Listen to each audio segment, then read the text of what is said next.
Hey, Mike here with Mike's Bags. Today I'm reviewing the Sorcerer by BG. This is actually the latest release from BG. Actually, I don't think it's, as of this recording, it hasn't officially been released yet. It's coming out soon. They've done a few kind of soft releases, silent releases. Shout out to Keith for giving me the heads up on this one so I could jump in and grab a set and get a review done for you before they get released so you can know whether you need to go buy it or not. So let's go ahead and jump into review.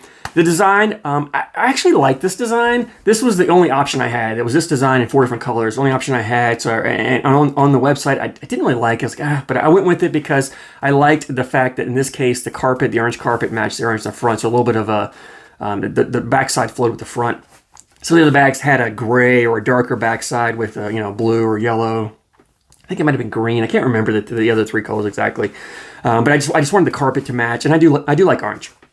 It's also a little bit different because BG usually puts the BG big in front on the thing, just like their like you take this wizard here and this Viking, right? You've got the BG prominent on there and then the model down below. This case actually puts Sorcerer up there and the BG smaller. I like that better because a lot of times I can tell it's a BG bag, but I want to know what model it is. Now in this case being, well, even though it's a carpet bag, you could confuse this with a wizard. If you just said BG here and you couldn't see what it was, you could easily confuse this with possibly being a wizard maybe until you got a little closer to it. So I do like the fact it says Sorcerer. The design's fine. I actually do like this. All in all, it looks good. I'm happy with it.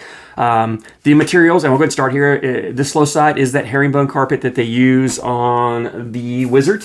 So same materials used in the wizard. It's also the same materials, just like the Fallout X. Fallout X also uses that carpet, which these are the 2 bags I thought of when I first saw this bag, right?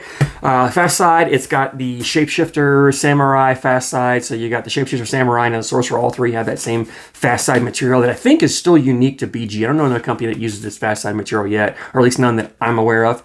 So you're looking at a 6-speed here on the slow side on the carpet and a 9, maybe a fast 9.5 on this fast side. This is actually the first bag that BG's made with this fast side material that I actually like the combination. The Shapeshifter was fine, and I didn't really like it a lot. I probably need to go back, in fairness, and re-review that bag because things have changed a little bit. The Samurai I didn't like at all because I don't like that slow side, and that slow side did not match at all this fast side. But in this case, I think these do pair really well. I actually liked them. Template-wise, it's that medium template. It's actually the same template. So here's the Samurai here I reviewed not too long ago. It's the same template and fill. It's that disc fill. It's that medium template. It's not too big. It's not too small. It's not too floppy. It's got just the right amount of fill. So it's that same template you get on the Samurai, Shapeshifter, for one of those 2 bags. That's what you've got here. If you have a Viking or a wizard, now, I'm going to preface saying that these are last year's, the 21-22 stamp bags. I have heard the 23 stamp bags of the Wizards and Vikings are a little bit larger template and have a disc fill. I haven't confirmed that because I haven't got them yet. So based upon last year's, the 21-22, and previous years, the Wizard and the Viking are a little smaller template and they have kind of that bouncy bead fill. So this is a touch bigger than the Wizard with the same carpet. It's a touch smaller than the Fallout X with the same carpet. So if you've got a Fallout X, but you don't like how floppy it is, you don't like how big it is, the Sorcerer is a great step in that to a little bit fuller bag, but not crazy full. If you've got a Wizard, but you don't like how full it is, or you don't like how much it bounces, you want a bag that has a little less bounce, then the Sorcerer is that great option. So it really fits in between these 2 bags. As far as slow side's the same, the carpet is the same, herringbone carpet. Fast side, the Wizard has that game changer fast side, about an 8-speed there. The Fallout X has that Viper fast side 9 speed. You got a 6.9, 6.8. This is like a 6.9. So it really fits right in the middle as far as size-wise, but very similar play style, similar type materials that you would get there. So all in all, materials, I like both of these materials in this bag. I like the way it feels. The feel feels great. It's got that disc fill. I really do like a lot about that. I like a lot of things about this bag. Now, playability.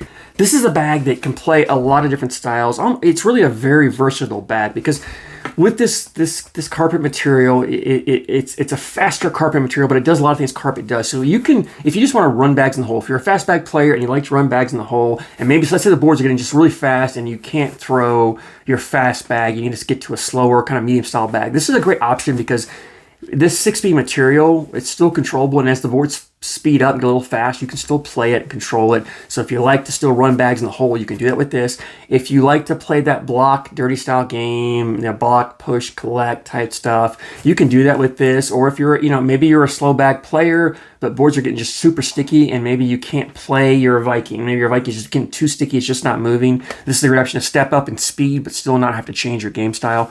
But in normal conditions, you can run bags in the hole with this. You can throw blockers. It does a great job blocking. Very easy to collect because it's a pretty full bag. Again, I've talked about this before that the floppy bags kind of push, fold up, move around. Small bags are hard because to get them to be effective blockers, you really got to get them a little further over on your opponent's side because they're so small that it's hard to come and collect. This one you can just kind of move just right across that middle. You take the middle of the hole and just put it just over, just a hair of it, a quarter of it or so on your side. The rest on your opponent's side really get in the way. When it comes time to collect, it doesn't take, you just clip a corner and it's going to spin right in. It doesn't take much. These bags do a great job of collecting each other. They're collectible on both sides. In fact, I like to collect on the slow side a lot because this carpet is sticky enough that when you go to collect, it wants to grab. So even if maybe you come and this bag does, because this bag does have a little bit of hop, a little bit of movement like typical traditional BGs do. Not a lot. It is pretty soft anyway, but if it does go to hop and want to go over, a lot of times it'll catch on top, and because it's sticky, it still will grab it and still wants to pull it in. So I had no issues collecting with this bag. I enjoy throwing blockers and collecting it. It is a fairly forgiving bag in the sense that if you don't throw that flat bag, it's not going to punish you as much with a kick as, say, the Wizard does or the Viking or more of a traditional carpet bag. It's not as kickless as the Fallout X. This bag's pretty kickless. This bag doesn't have much kick at all. This is in between, right? This has a little bit of kick, not a lot. It's not going to penalize you. It does have a little bit of movement when it lands. It does want to bounce a little bit up the board, but not enough to really cause an issue. Like I didn't really notice that. That movement makes it easier for you to roll and flop the bag. I struggle with the roll in this because to me to roll, I need more of either a bead, bouncier feel, or I need a little bit fuller bag. I really struggle rolling this bag, but I was able to flop without much issues at all. But if you're a roll bag player, you can definitely roll this bag with no problems. You can throw cuts with this, so it's really super versatile. Like there's nothing this bag really can't do. Now, that being said, the negatives in this bag is not really super hole friendly. It's not hole friendly. So on a scale of 1 to 10, this is like a 5 or 6 on the hole friendly scale. And when I talk about hole friendliness, I'm gonna clarify. To me, there's forgiveness and there's hole friendliness. Hole friendliness is when a bag is hanging on the hole, especially if it's on kind of the side or the back lip. To me, if a bag's hanging there and I can just throw my next one in the hole and just hitting the board or sliding up and just clipping it going in is going to drag it in, that's a hole friendly bag. Something like a Viper, like a Pro Sniper, you don't really have to do much to go get them. This bag, when it's sitting there, it's collectible, but you've got to go after a little more. Like just throwing a bag in and just maybe clipping that corner is not going to bring it in. It's a little too sticky on the slow side to not want to fall in, and it's not. It can hang there on the hole and still not fall in. Right? You've got to get quite a bit of that bag in the hole before it wants to really go in. So there's times where I had enough of the bag hanging there, and if I didn't get aggressive and just threw my next bags in, I never took it. And there were times where I had a bag hanging there and I threw a couple air mails trying to drag it and it would hit it, but it just didn't pull this bag in. So it does fall in the hole. And there were times where I threw a bag and it would just kind of spin around and fall in and melt it in. So it's not hole friendly. It's just not as hole. It's not as hole friendly as like a Viper or Pro Sniper or one of these really super hole friendly bags. Game Changer. It's not as hole friendly as those bags, but it does still go in the hole. So don't kill me for saying that. The other thing I found is it's not super forgiving. What I mean by forgiving. And I know I talk about forgiveness on the kick and stuff, but when I talk about forgiveness, I really mean how well does a bag grab the hole when you're a little off, when your aim is not down the middle and you're off a little bit right or left, how well does that grab the hole and spin around?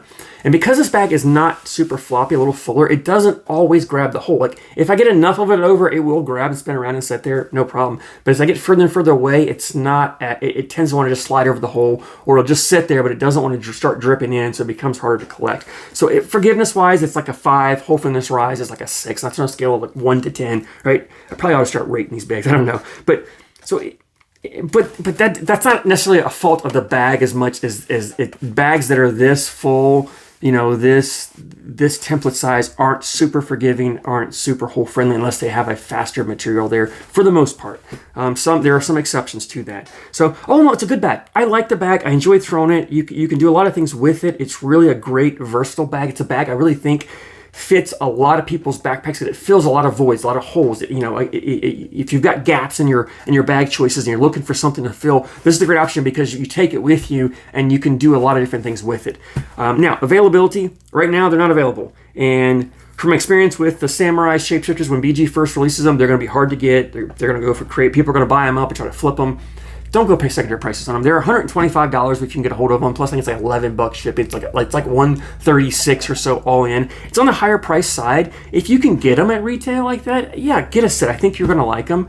Don't go pay the $200, $180, $200 for a set. If you just be patient, BG does a great job of production. If you're patient, they'll eventually have them available. And right now, you can pretty much buy Shapeshifters and Samurais at retail for the most part, without too much issues. So just hang in there, be patient. You might even see if you can find someone in your league or whatever that does have a set, so you can throw them before you fork out $135, $136 on a set, just to make sure it's a bag you're going to like. But all in all, I did like it. It's the first new bag BG's come out with that I actually really endorse and really do like. So if you can get them for retail, go grab a set. I think you're going to enjoy them. If you have a set, drop a comment down below. Let me know what you think of them, whether you like them, what you like, what you don't like. I'd love to hear your feedback, guys. Thank you so much for your support, and thank you for watching.